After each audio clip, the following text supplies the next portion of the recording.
oscuridad.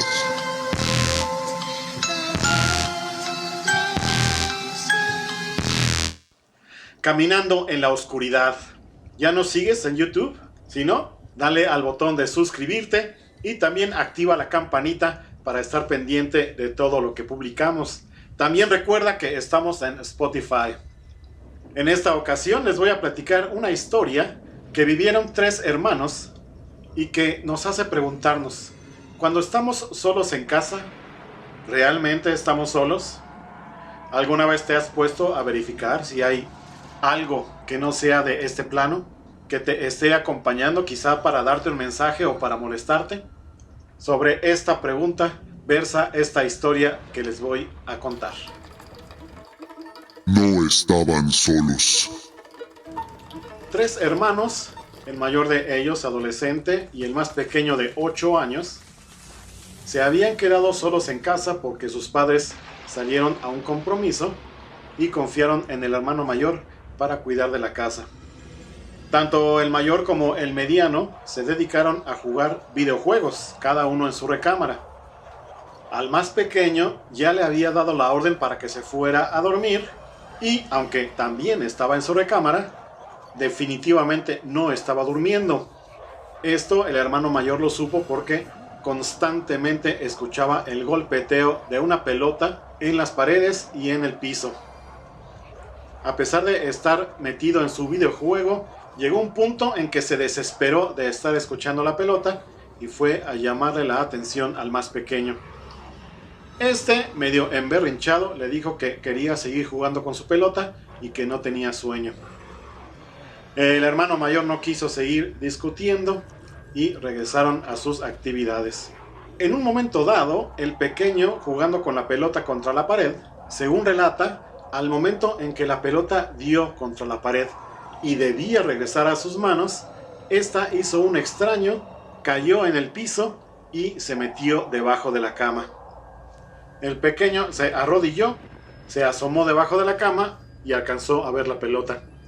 Estiró el brazo y cuando sus dedos hacían contacto con la pelota, era como si ésta se echara hacia atrás, como si hubiera alguien haciéndole la broma de quitársela en el momento justo. El pequeño lo intentó por varios lados de la cama, pero la pelota siempre se movía para alejarse de él. Los 2 hermanos mayores, distraídos en sus videojuegos, de pronto se dieron cuenta de que la casa estaba en silencio. Claro que ambos sospecharon que el más pequeño seguramente ya se habría quedado dormido. El mayor de los hermanos, para asegurarse de que el más pequeño estaba ya en su cama y que no se había quedado dormido en el suelo, se asomó y vio que la luz de la recámara seguía encendida, pero que su hermano menor no estaba ahí. Fue entonces con el mediano de los hermanos para preguntarle si con él estaba el más pequeño. Este negó y ambos regresaron a la recámara. El mediano le dijo que él buscaría en la planta baja, ya que seguramente el otro hermano estaría jugándoles una broma o quizá había ido a la cocina por algo. El hermano mayor se quedó solo en la habitación y de pronto pensó que lo más seguro es que el más joven estuviera haciéndoles una broma. Así se le ocurrió caminar por el perímetro de la cama, suponiendo que su hermano estaría escondido debajo. Sus sospechas se confirmaron cuando sintió que una mano le sujetaba el tobillo. Para que su hermano siguiera con la broma, no reaccionó de ninguna forma, simplemente se quedó parado, esperando a que el pequeño se riera o quizá tratara de jalarle el pie. Estaba en esas cuando el hermano mediano subió corriendo y entró a la habitación con evidente apuro. Cuando el mayor estaba por hacerle la señal para que no dijera nada, para así continuar con la supuesta broma, notó la expresión de terror en el rostro de su hermano. Le preguntó qué había pasado y este le explicó que el más pequeño estaba en la sala y estaba evidentemente aterrorizado. De hecho, estaba llorando. Le preguntó qué había pasado y le dijo que cuando la pelota se le fue debajo de la cama, había intentado alcanzarla y que en un momento dado vio unas manos muy extrañas que sujetaban la pelota y unos ojos fantasmales aunados a una risa burlona. El hermano mayor ahora fue quien sintió el verdadero terror, ya que no solamente estaba escuchando lo que le decía el mediano, sino que además todavía sentía la mano sujetando el tobillo. Hizo todo por zafarse, lo logró y los dos hermanos se echaron a correr hacia afuera. Tomaron al hermano pequeño y esperaron a los papás en el patio delantero.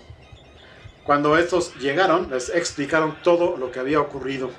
No les creyeron del todo, pero tanto los tres jóvenes como los papás fueron a revisar la recámara del niño pequeño y ahí encontraron huellas en la alfombra de una forma que no pudieron explicar. No se veía humana, pero tampoco se veía de algún animal en específico. Lo que más les llamó la atención es que la pelota estaba colocada en el centro de la cama, todavía con las huellas de ese ser cuyo origen no pudieron descifrar. En Siberia, donde el frío quiebra huesos y el silencio pesa como una lápida, existe un mito que no se cuenta en voz alta. Un mito que los cazadores repiten solo cuando la temperatura cae por debajo de los menos 30 grados centígrados. Y aún así apenas lo murmuran.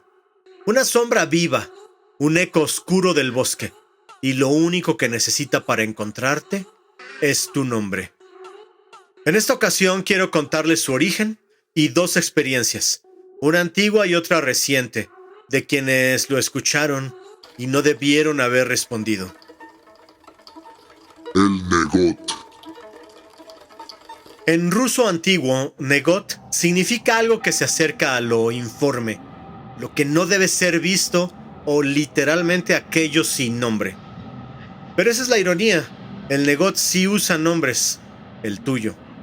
La leyenda dice que esta entidad aparece en las zonas más densas de la taiga, especialmente cerca del río Yenisei, cuando las temperaturas caen bajo los menos 30 grados centígrados. Es descrito no como un espíritu humano, sino como un vacío con forma, un hueco en la realidad, una sombra más negra que la noche, sin bordes definidos, a veces alta, a veces alargada, a veces fragmentada como humo. La única constante son sus ojos, 2 puntos rojos, separados, parpadeando como brasas en la nieve. Jamás corre, jamás ataca, jamás se esconde, solo sigue, a la distancia exacta para verse, pero no para tocarse. Los cazadores juran que el Negot aparece detrás de ti o a un lado o entre los árboles, pero nunca deja huellas. Nunca respira, nunca produce vapor de frío. Lo más perturbador es su voz. Dicen que el Negot susurra tu nombre, lento, arrastrado por el viento. Y si lo repites, si lo pronuncias, si reconoces el llamado, el Negot se va a acercar. Y cuando lo hace, no deja rastros. La historia más antigua registrada del Negot viene de 1883, contada por los Evenki, un pueblo nómada del norte de Siberia. Un anciano llamado Lerkan llevaba un trineo con suministros hacia una estación de pesca. A mitad del trayecto, cuando el sol ya se había perdido detrás de las montañas blancas, el viento se detuvo por completo. Eso es mala señal. En Siberia, cuando el viento se calla, algo más se está escuchando. Lerkan vio una sombra deslizarse entre los árboles. Pensó que eran lobos, pero la sombra era demasiado alta, demasiado delgada. El trineo empezó a inquietarse. Los perros lloraban, pero no miraban hacia la sombra, miraban al anciano. Porque había algo siguiéndolo, algo sin forma, caminando a su mismo ritmo, a la distancia exacta para verse. Y entonces lo escuchó.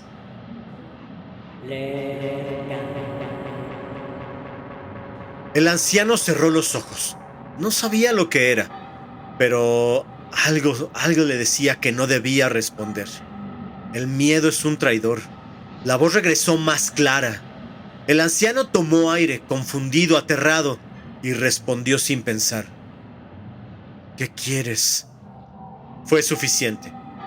Los perros se soltaron del trineo y huyeron a toda velocidad. Cuando los encontraron al amanecer, estaban vivos, pero temblando. El trineo de Lercan seguía en el sendero, perfectamente intacto. La carga acomodada, la cuerda sin cortar. Pero no había huellas de Lercan saliendo del camino, ni hacia el bosque, ni hacia ningún lado. Solo una forma oscura, alargada, marcada en la nieve, que nadie pudo explicar. La historia moderna más conocida ocurrió en febrero de 2011, cerca del poblado de Kellogg. Un turista alemán se perdió en la nieve. Un equipo de rescate salió a buscarlo, acompañado por Markov Stepanovich, un rastreador con 30 años de experiencia. A las 11 de la noche, con menos 33 grados centígrados, Markov se detuvo en seco. «Hay algo siguiéndonos», dijo. El equipo giró sus linternas y lo vieron. Una sombra humana, alta, angosta, sin rostro, sin manos. Solo un contorno hecho de oscuridad. Y 2 puntos rojos, fijos, observándolos. La sombra no se acercó, solo caminó al mismo ritmo que ellos. Uno de los rescatistas intentó alumbrarla directamente. La luz no la atravesó. De hecho, la luz se apagó, como absorbida. Entonces vino el susurro.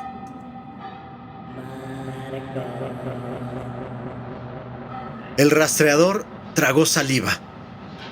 El rescatista a su lado dijo: «No respondas, no lo mires». Así que Markov no gritó, solo murmuró muy bajito, lo suficiente para que su voz rompiera el aire: «Estoy aquí». Fue suficiente. El viento se detuvo. El bosque dejó de sonar. Los ojos rojos se encendieron como carbones. La sombra avanzó un paso.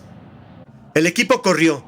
Corrieron sin mirar atrás, con Markov detrás de ellos, hasta que dejaron de escucharlo. A la mañana siguiente encontraron sus huellas, hasta un punto. Después de eso, nada. Como si hubiera dejado de existir.